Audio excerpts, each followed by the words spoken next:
ঈদ উপলক্ষে মুক্তি পেয়েছে চলচ্চিত্র রাজনীতি, নবাব ও বস টু। দেশের প্রায় ৩০০ সিনেমা হলে প্রদর্শিত হচ্ছে ছবিগুলো। বড় পর্দা মাতাচ্ছেন শাকিব খান, অপু বিশ্বাস, নুসরাত ফারিয়া এবং কলকাতার অভিনেতা জিৎ। সবচেয়ে বেশি ১২২টি প্রেক্ষাগৃহে মুক্তি পেয়েছে যৌথ প্রযোজনার সিনেমা নবাব। ছবিটি দেখতে রাজধানীর স্টার সিনেপ্লেক্স, শ্যামলী, জোনাকি সহ বিভিন্ন হলে দর্শকদের ভিড়। শ্যামলী সিনেমা হলে বিক্রি হয়ে গেছে প্রথম দিনের সব টিকিট। দীর্ঘদিন পরে নবাব ছবিটি আমাদের শ্যামলী সিনেমা হলে বেশ ভালোই যাচ্ছে এবং দর্শক সমাগম বেশ ভালো। তবে নবাব ছবিটি নিয়ে দর্শকদের রয়েছে মিশ্র মত। শাকিব খানের অবাঞ্ছিত হওয়া নিয়েও কথা বলেছেন তারা। অনেক জোশ ছিল, আমি আরো চাই শাকিব খান এমন ছবি আমাদের আরো উপহার দেয় এবং শাকিব খানের বিরুদ্ধে যারা আজকে শাকিব খানকে যারা ব্যান করেছে আমরা সাধারণ দর্শক তাদের প্রতি বলতে যাচ্ছি, আমরা কালকে রাস্তা নেমে তাদের বের করবো। পুরো ছবিটাই আমাদের কালচারের সাথে এটা মিলে না,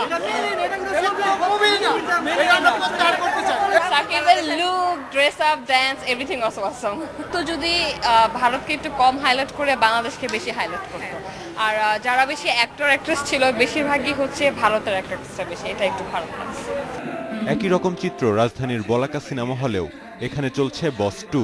ছবিটি দেখতে এখানেও ছিল দর্শকদের ভিড়। কামরাঙ্গীর চর, উত্তরা, গ্যান্ডারিয়া এলাকা থেকে এসেছেন দর্শকরা। আমরা আজকে 12:30 থেকে চালাচ্ছি। 12:30 সময় মোটামুটি ছবি দর্শক হয়েছে, এখন তার থেকে একটু বৃদ্ধি পেয়েছে। বস টু ছবিটি নিয়েও ভিন্ন মত আছে দর্শকদের। জোস ফাটিয়ে দিয়েছে বস টু। ফার্স্ট টাইম যেভাবে বস টু রিলিজ করা হয়েছিল ভাবছিলাম যে এর চেয়ে মনে হয় হিট হবে, কিন্তু তেমন একটা হয়নি। জিৎ হচ্ছে আমার ফেভারিট নায়ক, তো এই জন্য তার জিতের সিনেমা দেখে আসলে দেখতে আসা। জিতের ছবি এই জন্য আর কি ফ্যামিলি নিয়ে আসা। এখন মধ্যবিত্ত চলছে এই পর্যন্ত, ছবিটা খুব ভালোই। ঢাকার বাইরের ৩৮টি প্রেক্ষাগৃহে প্রদর্শিত হচ্ছে চলচ্চিত্র রাজনীতি।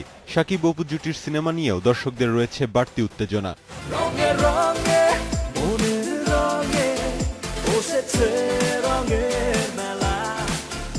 ইয়াসিফ আকবর, ইন্ডিপেন্ডেন্ট নিউজ, ঢাকা।